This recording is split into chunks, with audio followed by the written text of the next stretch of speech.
Hi all, welcome to IE Plus. ഞാൻ അക്ഷര.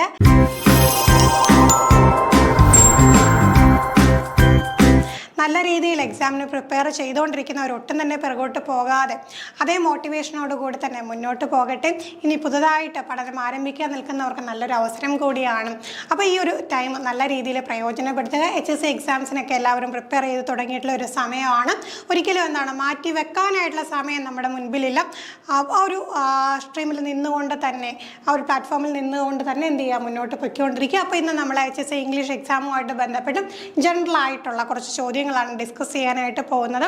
നമ്മൾ ലിറ്ററേച്ചർ ബാക്ക്ഗ്രൗണ്ടിലുള്ള ചോദ്യങ്ങളല്ല, അല്ല ജനറലായിട്ട് നമുക്ക് പഠിക്കാനായിട്ട് സ്പെസിഫൈ ചെയ്തിട്ടുള്ള മേഖലയാണ്. അപ്പോൾ അവിടെ നിന്നുള്ള കുറച്ച് ചോദ്യങ്ങൾ നമുക്കിന്ന് ഡിസ്കസ് ചെയ്യാം. അപ്പോൾ എത്ര ചോദ്യങ്ങൾക്ക് നിങ്ങൾക്ക് കൃത്യമായിട്ട് ഉത്തരം കണ്ടെത്താൻ സാധിക്കുന്നുവെന്ന് തീർച്ചയായിട്ടും നിങ്ങൾ കമൻറ്റ് ചെയ്യുക.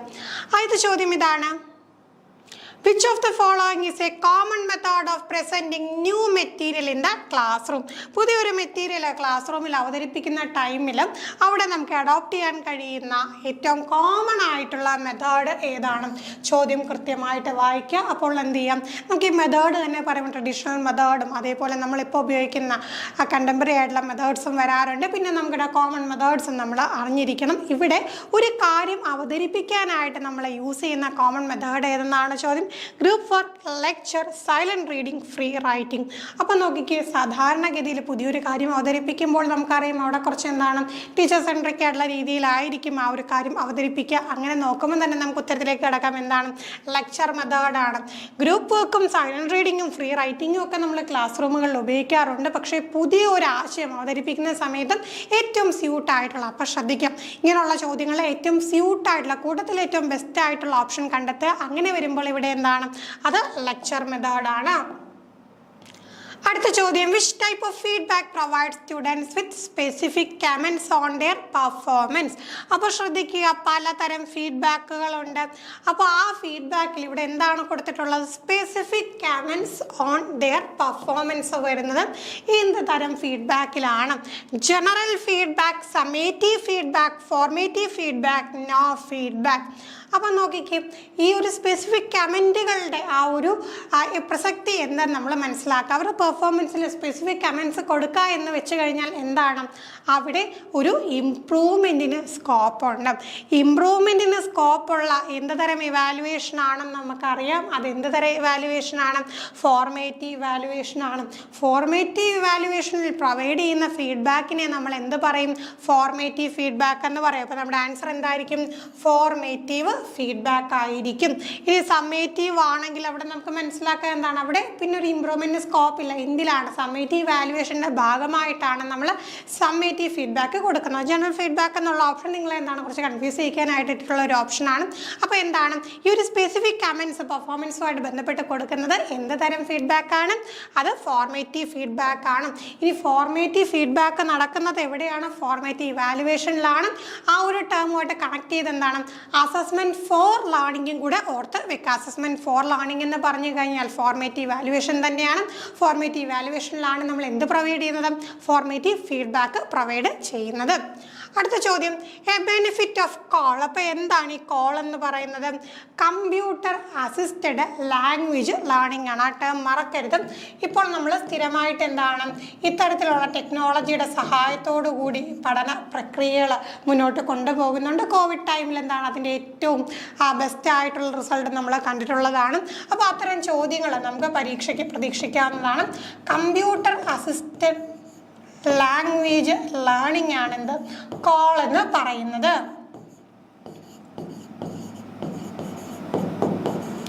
അപ്പോൾ അതുമായിട്ട് ബന്ധപ്പെട്ട ഒരു കാര്യം കൂടെ അറിഞ്ഞു വെച്ചോ, മോൾ. ഇപ്പോൾ എല്ലാവരും കമ്പ്യൂട്ടർ യൂസ് ചെയ്തല്ലോ, നമുക്കിപ്പോൾ മൊബൈൽ യൂസ് ചെയ്തു പഠിക്കാനായിട്ടുള്ള അവസരം ഉണ്ടല്ലേ. അപ്പോൾ അങ്ങനെയാണ് പുതിയൊരു ടേമും കൂടെ വന്നത്, മാളാണ്. MALL. ഒരു ചേഞ്ചേ വരുന്നുള്ളൂ. കമ്പ്യൂട്ടർ മാറിയിട്ട് അവിടെ എന്താകും? അവിടെ മൊബൈലാകും. മൊബൈൽ അസിസ്റ്റഡ് ലാംഗ്വേജ് ലേണിംഗ് ആണെങ്കിൽ MALL, computer assisted language learning ആണെങ്കിൽ കോൾ. ഇവിടെ നമ്മുടെ ചോദ്യം എന്താണ്? ഈ കോളിൻ്റെ ബെനിഫിറ്റ് എന്താണ്? Limited access to resource, personalised learning experience, increase paper usage, fixed learning pace. അപ്പോൾ നോക്കിക്കേ, അതിൻ്റെ ഒരു ഫീച്ചർ ഏതെന്ന് നമ്മൾ കണ്ടെത്തിയാൽ മതി. എന്തായിരിക്കും? പേഴ്സണലൈസ്ഡ് ലേണിംഗ് എക്സ്പീരിയൻസ് അല്ലേ. അപ്പോൾ ഓരോ വ്യക്തിക്കും പേഴ്സണലൈസ്ഡ് ആയിട്ട് പഠിക്കാനായിട്ടുള്ളൊരു അവസരം, മറ്റുള്ളവരെ ഒന്നും ഡിപ്പെൻഡ് ചെയ്യേണ്ട, മറ്റ് ഫാക്ടേഴ്സ് ഒന്നും വരുന്നില്ല, അവനവൻ്റെ ഒരു പേസിൽ പഠിക്കാനായിട്ട് പേഴ്സണലൈസ്ഡ് ആയിട്ട് പഠിക്കാൻ സാധിക്കുന്നതാണ് കോളിൻ്റെ ഒരു പ്രത്യേകത. അങ്ങനെ വരുമ്പോൾ തന്നെ നമുക്ക് എന്താണ്, ഫിക്സഡ് ലേണിംഗ് പേസ് എന്നുള്ള പരിപാടി അവിടെ ഇല്ല. നമുക്ക് എന്താ, നമ്മുടെ പേസിലോ നമ്മുടെ ടൈം അനുസരിച്ച് നമുക്ക് പഠിക്കാനായിട്ട് സാധിക്കും. അതേപോലെ പേപ്പർ യൂസേജ് വരുന്നുണ്ടോ? കമ്പ്യൂട്ടർ ഉപയോഗിച്ച് പഠിക്കുമ്പോഴവിടെ പേപ്പർ യൂസേജ് ഉണ്ടോ? ഇല്ല. ലിമിറ്റഡ് ആക്സസ് ടു റിസോഴ്സ് ഒരിക്കലും അല്ല. നമുക്ക് ഒരുപാട് റിസോഴ്സുകൾ പ്രൊവൈഡ് ചെയ്യാനായിട്ട് ടെക്നോളജിയുടെ സഹായം നമുക്ക് പ്രയോജനപ്പെടുത്താവുന്നതാണ്. അപ്പോൾ ഇവിടെ എന്താ ആൻസർ വരിക? പേഴ്സണലൈസ്ഡ് ലേണിംഗ് എക്സ്പീരിയൻസ് ആണ് നമുക്ക് ഈ ഒരു കോളിൻ്റെ ബെനിഫിറ്റ് എന്ന് പറയാൻ കഴിയുക. അപ്പോൾ കോള് പഠിച്ച് വെക്കുന്ന ടൈമിൽ മോൾ എന്താണെന്നും കൂടെ, മൊബൈൽ അസിസ്റ്റഡ് ലാംഗ്വേജ് ലേണിംഗ് ആണെന്നും കൂടെ മനസ്സിലാക്കി വെക്കുക. അടുത്ത ചോദ്യം, ലാംഗ്വേജ് ലേണിംഗ് ടിപ്പിക്കലി ഇൻവോൾവ്സ്. അപ്പോൾ ശ്രദ്ധിക്കാം, ലാംഗ്വേജ് ലേണിങ്ങും അക്വിസിഷനും തമ്മിൽ ഉള്ള ആ ഒരു വ്യത്യാസം എന്തെന്ന് കൃത്യമായിട്ട് അറിഞ്ഞിരിക്കും. അതറിയുന്ന ഒരു വ്യക്തിക്ക് മാത്രമേ ഇതിൻ്റെ ആൻസർ കറക്റ്റായിട്ട് കണ്ടെത്താൻ സാധിക്കുകയുള്ളൂ. ലാംഗ്വേജ് ലേണിങ്ങിൽ എന്തൊക്കെ വരാം? Unconscious understanding, formal instruction, immersive experience, social interaction. അപ്പോൾ മനസ്സിലാക്കാം, ഇതിലൊരു ഉത്തരം ലാംഗ്വേജ് ലേണിങ്ങിൻ്റെ ഫീച്ചറും ബാക്കി 3 ഓപ്ഷൻ നോക്കിക്കഴിഞ്ഞാൽ അതെന്താണ്? ലാംഗ്വേജ് അക്വിസിഷൻ്റെ ഫീച്ചറുമാണ്. അപ്പോൾ ലാംഗ്വേജ് ലേണിംഗ് എന്ന് പറയുമ്പോൾ അവിടെ എന്താണ്? അത് കോൺഷ്യസ് ആയിട്ടുള്ള ഒരു പ്രോസസ്സാണ്. അങ്ങനെ വരുമ്പോഴത്തേക്ക് നമുക്ക് എന്ത് മനസ്സിലാക്കാം? Formal instruction. അത് ഇത്രയും മനസ്സിലാക്കിയാൽ മതി. നമ്മളിപ്പം നമ്മുടെ മാതൃഭാഷ, നമ്മുടെ ലാംഗ്വേജ് 1 നേറ്റീവ് ലാംഗ്വേജ് എന്ന് പറഞ്ഞാൽ മലയാളമാണ്. ഇംഗ്ലീഷ് ലാംഗ്വേജ് നമ്മൾ എപ്പോഴാണ് സ്കൂളിൽ ഒരു ഫോർമൽ കോണ്ടെക്സ്റ്റിൽ പോയിട്ട് പഠിക്കുകയാണ്. അവിടെ എന്താണ്, കോൺഷ്യസ് ആയിട്ട് വേണം എന്ന് പറഞ്ഞുകൊണ്ടെന്ന് ചെയ്യുന്നു, നമ്മൾ കോൺഷ്യസ് ആയിട്ടുള്ള എഫേർട്ട് ഇട്ടുകൊണ്ട് ഫോർമൽ ഇൻസ്ട്രക്ഷനിലൂടെ പഠിക്കുകയാണ് ചെയ്യുന്നത്. ലാംഗ്വേജ് ലേണിങ്ങിൽ അപ്പോൾ എന്ത് വരും? ഫോർമൽ ഇൻസ്ട്രക്ഷൻ വരും. അൺകോൺഷ്യസ് ആയിട്ട് നമ്മൾ അറിയാതെ വേണമെന്ന് വെച്ചല്ലാതെ തന്നെയാണ് നമ്മൾ നമ്മുടെ മാതൃഭാഷ പഠിക്കുന്നത്. മാതൃഭാഷ ലേൺ ചെയ്യുകയാണോ? അല്ല, നമ്മൾ എന്ത് ചെയ്യണം? അക്വയർ ചെയ്യുകയാണ്. അവിടെ എന്താണ്? അക്വിസിഷനാണ് വരുന്നത്. അപ്പോൾ അൺകോൺഷ്യസ് അണ്ടർസ്റ്റാൻഡിങ് എന്ന് പറയുന്നത് അക്വിസിഷൻ്റെ ഫീച്ചറാണ്. ഫോർമൽ ഇൻസ്ട്രക്ഷൻ എന്ന് പറയുന്നത് ലേണിങ്ങിൻ്റെ ഫീച്ചറാണ്. ഇമേഴ്സീവ് എക്സ്പീരിയൻസ്, അതിൽ മുഴുകിയിരിക്കുക എന്നുള്ളത് തീർച്ചയായിട്ടും അത് അക്വിസിഷനുമായിട്ട് ബന്ധപ്പെട്ട, ലാംഗ്വേജ് അക്വിസിഷനുമായിട്ട് ബന്ധപ്പെട്ടാണ്. സോഷ്യൽ ഇൻട്രാക്ഷനിലൂടെ നമ്മൾക്ക് എന്താണ്, ഈ ഒരു ലാംഗ്വേജ് അക്വിസിഷനാണ് അവിടെ പോസിബിൾ ആകുന്നത്. ലാംഗ്വേജ് ലേണിംഗ് കറക്റ്റായിട്ട് അവിടെ ഏറ്റവും ആപ്റ്റായിട്ട് വരുന്നത് എന്താണ്? ഫോർമൽ ഇൻസ്ട്രക്ഷനിലൂടെയാണ് നമുക്ക് ലാംഗ്വേജ് ലേണിംഗ് എന്ന് പറയുന്ന ആ ഒരു സംഗതി വരുന്നത്. അടുത്ത ചോദ്യം, കോഡ് സ്വിച്ചിങ് എന്താണ്? Sticking to one language, altering between language in different contexts, mixing vocabulary from multiple language, using slang. അപ്പോൾ നോക്കി, നമുക്ക് കോഡ് സ്വിച്ചിങ്ങും കോഡ് മിക്സിങ്ങും നമുക്ക് പരീക്ഷയ്ക്ക് ചോദിക്കാറുള്ളതാണ്. ബൈലിംഗ്വൽ ആയിട്ടുള്ള ആളുകളുടെ, ഒന്നിലധികം ഭാഷകൾ സംസാരിക്കാനായിട്ടുള്ള പ്രാവീണ്യമുള്ളവരുടെ ഫീച്ചറാണ് എന്താ ഈ പറയുന്ന കോഡ് സ്വിച്ചിങ്. ഇപ്പോൾ 2 ലാംഗ്വേജ് ആണെങ്കിൽ അതിനെ ബൈലിംഗ്വലിസം എന്നും, 2ലധികം ലാംഗ്വേജ് സംസാരിക്കാൻ സാധിക്കുകയാണെങ്കിൽ മൾട്ടി ലിംഗ്വലിസം എന്നും പറയും. അങ്ങനെ സംസാരിക്കാൻ കഴിയുന്ന ബൈലിംഗ്വലിസം ഫീച്ചർ ഉള്ള വ്യക്തിയെ നമ്മൾ ബൈലിംഗ്വൽ എന്നും, അതേപോലെ മൾട്ടി ലിംഗ്വലിസം എന്ന ഫീച്ചറുള്ള വ്യക്തിയെ നമ്മൾ മൾട്ടി ലിംഗ്വൽ എന്നും പറയാം. അപ്പോൾ ഇവിടെ എന്താണ് കോഡ് സ്വിച്ചിങ്? എന്താണ് കോഡ് സ്വിച്ച് ചെയ്യുക എന്ന് വെച്ച് കഴിഞ്ഞാൽ എന്താണ്? കോണ്ടെക്സ്റ്റ് അനുസരിച്ച് കൊണ്ട് എന്ത് ചെയ്യുന്നു? ആൾട്ടർനേറ്റിംഗ് ബിറ്റ്വീൻ ലാംഗ്വേജസ് ആൾട്ടർ ചെയ്തു. അപ്പോൾ ഒരു ലാംഗ്വേജ് കഴിഞ്ഞ് എന്താണ്, അതിൽ നിന്ന് സ്വിച്ച് ചെയ്ത് മറ്റൊരു ലാംഗ്വേജ് സംസാരിക്കുകയാണെങ്കിൽ അതിനെ നമ്മൾ എന്ത് പറയും? കോഡ് സ്വിച്ചിങ് എന്നാണ് പറയുന്നത്. എന്നാൽ സംസാരിച്ചു കൊണ്ടിരിക്കുന്നതിൻ്റെ ഇടയിൽ തന്നെ 2 ലാംഗ്വേജ് മിക്സ് ചെയ്ത് പോയി കഴിഞ്ഞാൽ അവിടെ തന്നെ ഉത്തരവുണ്ട്, എന്താണത്? കോഡ് മിക്സിംഗ് ആണ്. അപ്പോൾ നമുക്ക് കോഡ് സ്വിച്ചിങ് എന്താണ്? Alternating between languages in different context. അടുത്ത ചോദ്യം, which assessment type measures a students ability to apply knowledge and skill in real life situation? അപ്പോൾ നമ്മൾ ഒരുപാട് കാര്യങ്ങൾ പഠിക്കുന്നുണ്ട്. അപ്പോൾ പഠിക്കുന്നത് ശരിക്കും എന്തിനു വേണ്ടിയിട്ടാണ്? റിയൽ ലൈഫ് സിറ്റുവേഷനിൽ അപ്ലൈ ചെയ്യാൻ വേണ്ടിയിട്ട് അല്ലേ. അപ്പോൾ ആ ഒരു ആപ്ലിക്കേഷൻ എന്താണ്? അതിന് വേണ്ടിയിട്ടാണ് നമ്മൾ ശരിക്കും എന്ത് ചെയ്യുന്നത്? ഈ പറയുന്ന ആ നോളജും സ്കിൽസും ഒക്കെ പ്രയോജനപ്പെടുത്തുന്നത്. ആ ഒരു എബിലിറ്റി, ആ ഒരു കാര്യമാണ് ഇവിടെ വരുന്നത്. നോളജും സ്കിൽസും അതിനെ അളക്കുന്ന ഒരു അസസ്മെൻറ്റിനെ എന്ത് പറയുമെന്നാണ്? High stakes assessment, low stakes assessment, portfolio assessment, authentic assessment. അപ്പോൾ നമ്മളൊരു ഹയർ ലെവൽ എക്സാംസ് അങ്ങനെയൊക്കെ വരുമ്പോഴത്തേക്ക് നമുക്കതിനെ എന്ത് പറയും? ഹൈ സ്റ്റേക്സ് അസസ്മെൻറ്റ് എന്ന് പറയും. അവിടെ എന്താണ്, കുട്ടി എങ്ങനെ അപ്ലൈ ചെയ്തു എന്നുള്ള കാര്യം അളക്കുന്നില്ല. അതുപോലെ തന്നെയാണ് ലോ സ്റ്റേക്ക് അസസ്മെൻറ്റിലും ചെറിയ എക്സാമുകൾ, ചെറിയ കാര്യങ്ങളൊക്കെ ആണെങ്കിൽ, ഇപ്പോൾ ചെറിയൊരു റിവിഷനൊക്കെ ആണെങ്കിൽ അവിടെയും എന്താണ്, റിയൽ ലൈഫ് സിറ്റുവേഷനിൽ എങ്ങനെ അപ്ലൈ ചെയ്തു എന്ന് അവിടെയും അളക്കുന്നില്ല.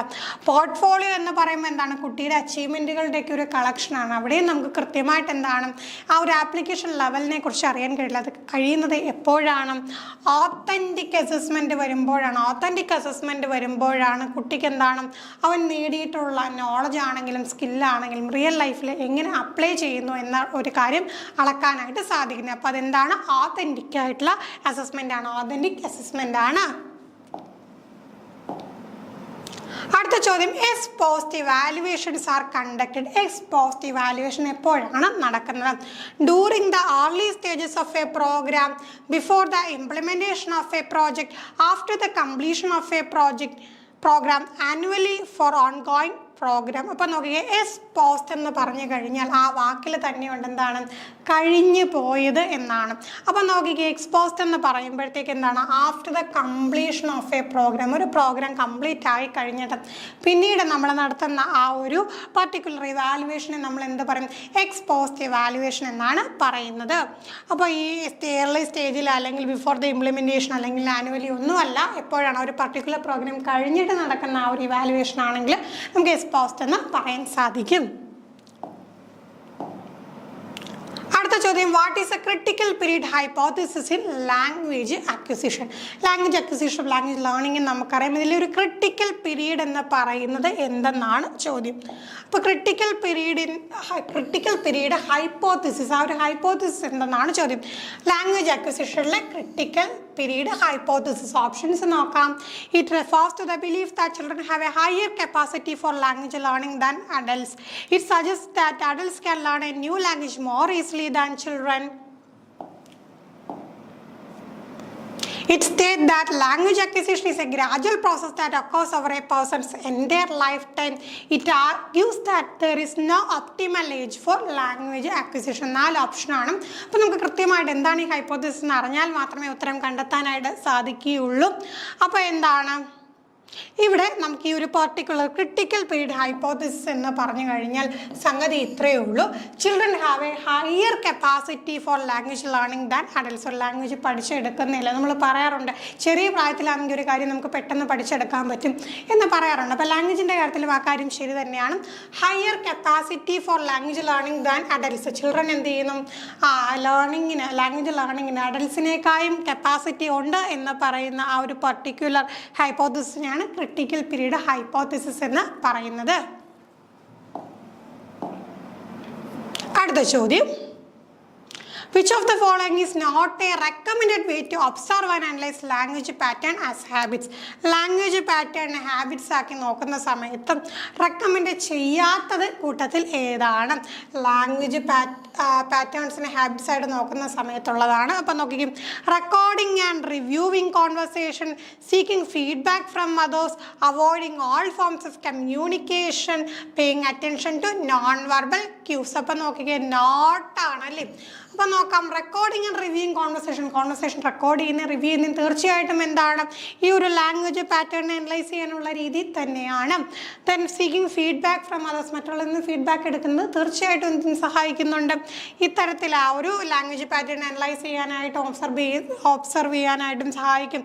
ദെൻ എന്താ, paying attention to non verbal cues, verbal and non verbal ആയിട്ടുള്ള കാര്യങ്ങൾ എന്തായാലും തീർച്ചയായിട്ടും എന്താ ഒന്നിച്ച് വരുന്നുണ്ട്. അപ്പോൾ അതിനെ നമുക്ക് ഒഴിവാക്കാൻ സാധിക്കില്ല. അപ്പോൾ നോക്കി, avoiding all forms of communication, ഇവിടെ അതാണ് നമുക്ക് ഉപയോഗിക്കാൻ പറ്റാത്തത് ഏതെന്ന് കണ്ടെത്തുക തന്നെയാണ് നമ്മുടെ ചോദ്യം. എല്ലാത്തരം കമ്മ്യൂണിക്കേഷനും ഒഴിവാക്കിക്കൊണ്ട് എന്താ നമുക്ക് ഒരിക്കലും ഈ ഒരു പാറ്റേൺ ലാംഗ്വേജ് പാറ്റേണിനെ അനലൈസ് ചെയ്യാൻ സാധിക്കുകയില്ല. അങ്ങനെ വരുമ്പോൾ എന്താണ് നമ്മുടെ answer? Avoiding all forms of communication is not a recommended way to observe and analyse language patterns as habits. അതാണ് നമുക്ക് ആൻസർ വരിക. ഫൈനൽ ക്വസ്റ്റ്യനിലേക്ക് കിടക്കാം. Which of the following best describes learner autonomy? Learner autonomy ബെസ്റ്റായിട്ട് describe ചെയ്യുന്ന കൂട്ടത്തിൽ ഏതാണ്? Memorising information without understanding, relying solely on teachers instruction, setting personal learning goals and strategies, following a strict curriculum without deviation. അപ്പോൾ നമുക്ക് 4 option നോക്കിക്കേ. Memorising information, കാണാതെ പഠിക്കുക അല്ലേ, റോട്ട് മെമ്മറൈസേഷൻ. ആ ഒരു രീതിയാണ് ഇവിടെ പറഞ്ഞത്. അർത്ഥം മനസ്സിലാക്കാതെ എന്ത് ചെയ്യുക, മെമ്മറൈസ് ചെയ്യുക എന്ന് പറഞ്ഞ ഒരിക്കലും ലേണർ ഓട്ടോണമിയായിട്ട് ബന്ധപ്പെട്ട കാര്യമല്ല.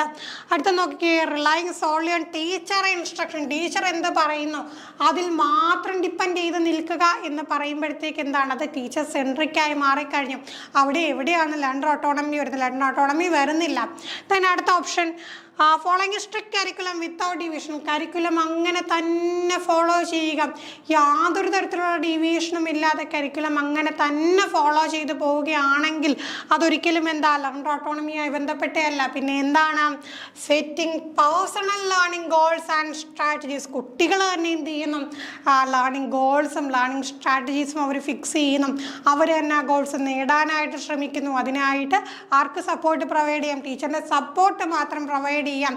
അപ്പോൾ അതാണ് നമുക്ക് ആൻസർ ആയിട്ട് വരുന്നത്. Setting personal learning goals and strategies ആണ് ലേണർ ഓട്ടോണമി ഈ കൂട്ടത്തിൽ ഏറ്റവും നന്നായിട്ട് ഡിസ്ക്രൈബ് ചെയ്യുന്ന ആ ഒരു ഓപ്ഷൻ എന്ന് പറയുന്നത്. അപ്പോൾ ഏറ്റവും ബെസ്റ്റ് ആയിട്ടുള്ള ഓപ്ഷൻ ചൂസ് ചെയ്യുകയാണ് നമ്മൾ വേണ്ടത്. അപ്പോൾ ഇന്ന് നമ്മൾ 10 ചോദ്യങ്ങൾ ഡിസ്കസ് ചെയ്തു. അപ്പോൾ അറിയാലോ, ടീം I+ HSC ഇംഗ്ലീഷിൻ്റെ കോഴ്സ് ഓൾറെഡി ലോഞ്ച് ചെയ്തിട്ടുണ്ട്. അപ്പോൾ ഒരു എന്തായാലും കുറച്ച് സമയം എടുത്ത് നമ്മൾ പഠിച്ച് വരേണ്ട ഒരു എക്സാം തന്നെയാണ്. ഒട്ടും സമയം പാഴാക്കാതെ വേഗം തന്നെ എന്ത് ചെയ്യുക, ഒരു എക്സാമിനുള്ള പ്രിപ്പറേഷൻ I+നോട് കൂടി നിങ്ങൾക്ക് ആരംഭിക്കാവുന്നതാണ്. നമ്മുടെ കോഴ്സിനെ കുറിച്ചുള്ള ഡീറ്റെയിൽസ് അറിയാനായിട്ട് തീർച്ചയായിട്ടും ബോട്ട് നമ്പറിൽ കോൺടാക്ട് ചെയ്യാം. മറ്റൊരു വീഡിയോ നമുക്ക് വീണ്ടും കാണാം. താങ്ക്